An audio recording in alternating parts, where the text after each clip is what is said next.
guys, welcome to our channel. Today we are going to continue this chapter. In this part, we will cover the rest of the topic of this chapter, and this part is last part of this chapter. So let's begin. So guys, आपको पता ही होगा कि पिछले part में मैंने आपको पढ़ाया था कि टेक्नोलॉजिकल और इंडस्ट्रियल रिफॉर्म्स के बारे में पढ़ाया था. तो गाइस, वो सारी जो एग्रीकल्चर के काम होते हैं वो कहाँ काउंट होंगे? जो जीडीपी में जो गवर्नमेंट ने चेंजेस लाए थे कि उसे डेवलप करेंगे, सब कुछ कर दिया उसके अंदर, तो उसका फायदा क्या है अगर वो जीडीपी में कुछ काम ही नहीं आएगा? तो गाइस, इसलिए अब वही हम पढ़ रहे हैं कि भाई एग्रीकल्चर भी जो है जीडीपी में जो नेशनल इकोनॉमी है उसमें क्या करता है, कंट्रीब्यूट करता है. किस बेसिस पे करता है भाई? एम्प्लॉयमेंट भी प्रोवाइड कराता है, आउटपुट भी देता है, यानी कि जो सारा प्रोडक्शन होता है, जो सारा क्या आता है हमारे पास, रॉ मटेरियल आता है, खाना आता है, फूड आता है, ये सारी जो चीजें आती है वो कहाँ से आती है? वो एग्रीकल्चर से आती है. सो गाइस, गवर्नमेंट जब 1951 से गवर्नमेंट को ये दिख रहा था कि भाई जीडीपी का जो ट्रेंड था वो क्या हो रहा था, डिक्लाइन हो रहा था, मतलब कम हो रहा था. तो गाइस, साथ ही साथ 2001 के अंदर क्या हो रही थी, पॉपुलेशन लगातार बढ़ती जा रही थी. कितनी परसेंट बढ़ गई थी? वो 63% बढ़ गई थी. और गाइस, मैंने आपको बताया कि 1951 से क्या हो रही थी, जो जीडीपी थी वो डाउन होती जा रही थी, और जो फिर जो रिसोर्सेज थे, रिसोर्सेज कम हो गए एग्रीकल्चर के अंदर. सब कुछ जो रिसोर्सेज थे, जो सारे सेक्टर में रिसोर्सेज कम हो गए, तो भाई अब जो पॉपुलेशन बढ़ रही है उसकी नीड भी तो बढ़ेगी, उसके हिसाब से रिसोर्सेज भी तो होना चाहिए. तो उसी चीज को ध्यान में रखते हुए गवर्नमेंट ने क्या एफर्ट लगाया? उन्होंने एफर्ट ये लगाया कि उन्होंने कहा कि भाई मॉडर्नाइज एग्रीकल्चर. एग्री यहाँ पे मैंने शॉर्ट फॉर्म लिख रखी है, एग्री यानी कि एग्रीकल्चर है. तो उन्होंने क्या सोचा कि गवर्नमेंट ऑफ इंडिया ने कि भाई उन्होंने ना एग्रीकल्चर को मॉडर्नाइज करने की सोची. मॉडर्नाइज कैसे भाई? केमिकल का यूज करके, जो एचवाईवी सीड्स होती है, ट्रैक्टर्स हो गए, सारी टेक्नोलॉजी लगा लगा के उसे मॉडर्नाइज करने की सोची. ठीक है. और इंडियन गवर्नमेंट है, उसने उसी चीज को ध्यान में रखते हुए क्या बनाया? Indian council of agriculture. Indian council of agriculture एक डिपार्टमेंट बनाया है जो क्या देखता है, सिर्फ एग्रीकल्चर के बारे में ही देखता है. और क्या कहते हैं, इन्होंने गवर्नमेंट ने क्या क्या स्टेप लिए? उन्होंने क्या यूनिवर्सिटीज बनाई एग्रीकल्चर के ऊपर.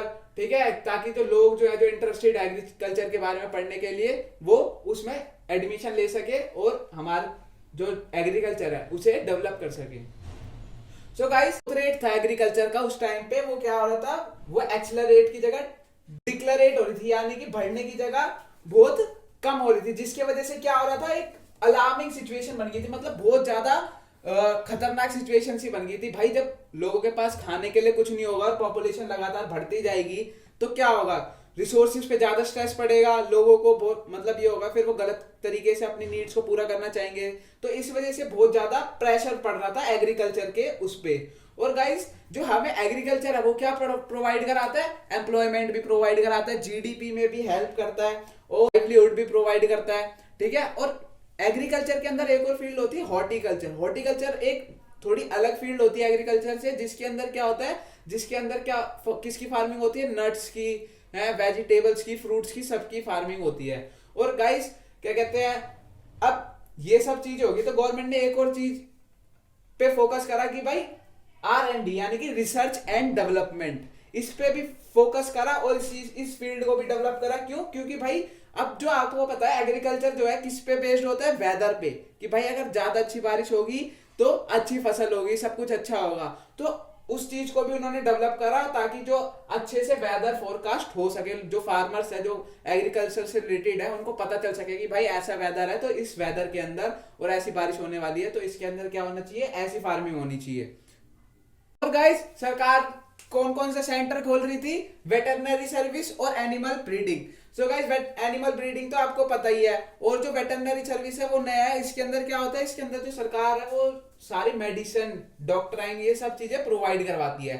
और गाइस, आई होप आपको समझ आ गया होगा कि कैसे हमारी जो एग्रीकल्चर है जीडीपी में कैसे कंट्रीब्यूट करी थी, क्या क्या फेसेस थे जिसमें डिक्लाइन हो रही थी, क्या क्या बढ़ रहे थे.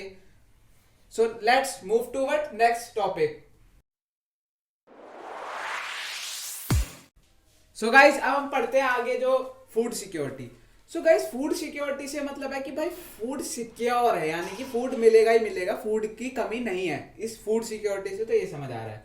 लेकिन जो बहुत सारे देश के, मतलब बहुत सारे देश क्या है ना, बहुत सारी जो स्टेट्स हैं, जो रीजन है हमारी कंट्री के, उनके अंदर जो बहुत ज्यादा भेदभाव होता है किसको लेके, डिस्ट्रीब्यूशन ऑफ फूड सिक्योरिटी, यानी कि फूड सिक्योरिटी को लेके हमारे उसमें ना ढंग से डिस्ट्रीब्यूशन नहीं हो पाता। लेकिन जिस स्टेट में, जिस रीजन में फूड नहीं मिल पाता, वो क्या इंडिकेट करता है, वो इकोनॉमिकली क्या दिखाता है, हाई पॉवर्टी इंडिकेट करता है कि यहाँ पे सबसे ज्यादा गरीबी है। क्यों भाई, अब जब फूड सिक्योरिटी, जो नेसेसरी फूड है वो ही नहीं मिल पाएगा तो आगे और चीज की नीड्स को पूरा कैसे करा जाएगा। तो गाइस, जो फूड सिक्योरिटी है, जिन जिन स्टेट में नहीं दिखा पाते हैं कि भाई फूड सिक्योरिटी, फूड मिलेगा ही मिलेगा, वो इंडिकेट क्या करता है, वो हाई इंटेंसिव पॉवर्टी क्रिएट करता है कि भाई इस वाले रीजन में, इस वाले स्टेट्स के अंदर पॉवर्टी ज्यादा है।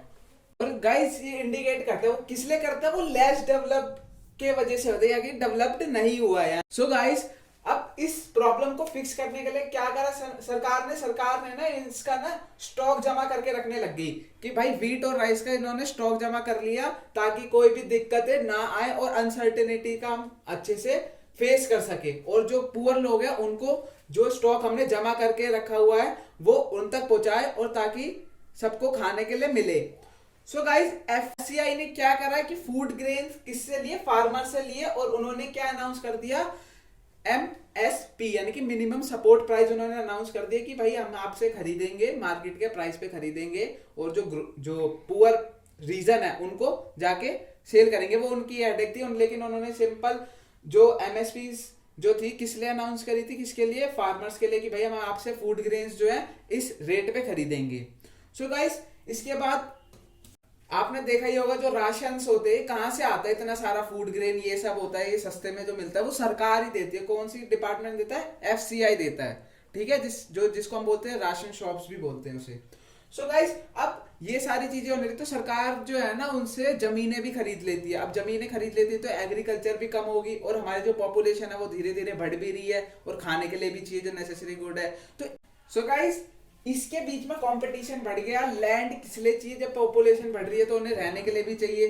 तो भाई इसके बीच में कंपटीशन बढ़ गया कि भाई अब जो लैंड है वो किस लिए यूज होगी, घर बनाने के लिए यूज होगी या फिर रहने के लिए, मतलब एग्रीकल्चर के लिए यूज होगी। इस चक्कर में बहुत ज्यादा कंपटीशन बढ़ गया, और इसके वजह से क्या हुआ, जो फार्मर्स है उनको बहुत बुरा इफेक्ट पड़ा। क्यों भाई, अब वो एग्रीकल्चर करते हैं, यानी कि किसानी करते हैं। अब उस पे अब तुम बोलोगे भाई बेच देते इसे, यहाँ पे एग्रीकल्चर ही नहीं होगी, यहाँ पे भाई घर बनेगा, तो भाई उसे तो बहुत बुरा लगेगा, भाई मैं तो एक रोजी रोटी कमा रहा हूँ, है, तो उसे तो बहुत बुरा लगेगा, उस पर कुछ अर्निंग रिसोर्स नहीं होगा। तो इसलिए जो फार्मर्स थे उस पर बहुत ज्यादा बैड इफेक्ट पड़ा था। बात आ गई डिमांड पे कि भाई higher the supply the low is demand, कि भाई जब सप्लाई ज्यादा होगी डिमांड लो होगी। कैसे कैसे भाई, जैसे आपने देखा था कि भाई सप्लाई ज्यादा हो गई थी, कांदा जो है ज्यादा हो गया था, जैसे प्याज की सप्लाई एक बार बहुत ज्यादा हो गई थी, तो क्या हो गया था, वहां पे जो डिमांड थी वो कम हो गई थी कि भाई ठीक है इतना रेट पे चल रहा है, बाद में खरीद लेंगे, ये कर लेंगे, वो कर लेंगे, ठीक है। और फिर जब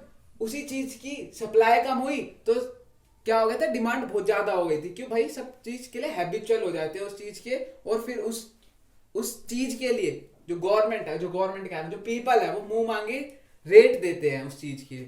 आई होप आपको समझ आ गया होगा food security. So let's move toward next topic.